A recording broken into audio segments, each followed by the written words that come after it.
بات اصل میں یہ ہے کہ اعتماد کا بڑا شدید فقدان ہے۔ اگر آپ تہران ہیں تو آپ امریکہ پہ کیسے اعتماد کر سکتے ہیں کہ جبکہ آپ نے مذاکرات پہ آتے ہی 2 مرتبہ نہ صرف ان پہ حملہ کیا بلکہ اس دفعہ آپ نے ایران کے سپریم لیڈر کو قتل کر دیا، آپ نے ان کی عسکری قیادت کو قتل کر دیا، آپ نے ان کی سیاسی قیادت پہ حملے کیے، اور آپ یہ کہتے ہیں کہ آپ رجیم چینج چاہتے ہیں۔ تو ایران کے لیے اس پر اعتبار کر لینا کہ امریکہ مذاکرات چاہتا ہے بہت مشکل ہوگا۔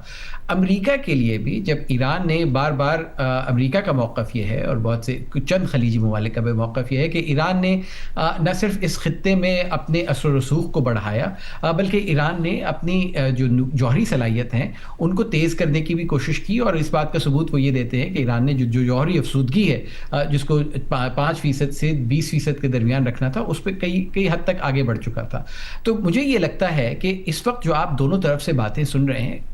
مذاکرات پہ آنے کے لیے آپ کو اپنے معاملات کو بہت اونچا لے جانا پڑتا ہے، آپ کو یہ کہنا پڑتا ہے کہ آپ ایک امپاسبل جگہ پہ کھڑے ہیں، تاکہ جب آپ اس سے نیچے آئیں تو لوگ کہیں کہ جی آپ نے یقیناً کسی لچک کا ثبوت دیا ہے۔ تو ایک چیز جو ہم سب کو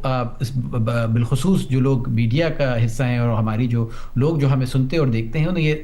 اس بات کا دھیان رکھنا چاہیے کہ بہت ساری باتیں جب اس قدر حساس نوعیت کی ہوتی ہیں تو ہم تک اس وقت تک نہیں پہنچتی جب تک وہ کسی نتیجے پہ نہ پہنچ جائے۔ اس وقت ایران کو اس بات پہ بھی ایران کو برا لگ رہا ہے کہ اگر آپ کو واقعی یہ مذاکرات کرنے تھے تو پھر اس پہ شور مچانے کی کیا ضرورت ہے؟ آپ خاموشی سے کیوں نہیں کر سکتے؟ رازداری سے کیوں نہیں کر سکتے؟ پاکستان کے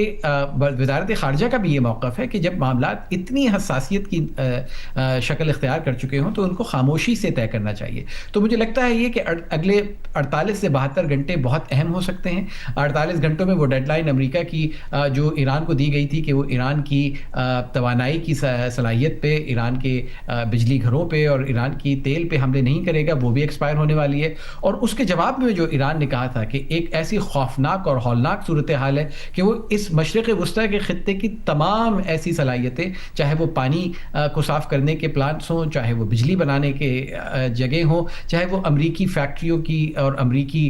تنصیبات ہوں، امریکی جوہری یا سول تنصیبات ہوں، ان سب کو نشانہ بنائے گا۔ تو لگتا یہ ہے کہ اگر، اور پاکستان کی بھی کوشش یہ ہے، خطے کی بھی کوشش یہ ہے کہ اس کو یہاں پہ نہ روکا گیا اور یہ بڑھتا رہا تو آپ اس وقت عالمی اقتصادی سطح پہ اس کے اثرات دیکھ رہے ہیں، لیکن اس کے بڑے شدید خطرات اس پورے خطے پہ منڈلا رہے ہیں کہ اس کے معاشی اور اس کے علاوہ سیکیورٹی اور معاشرتی خطرات جو ہیں اس سے بھی یہ خطہ دوچار ہو سکتا ہے۔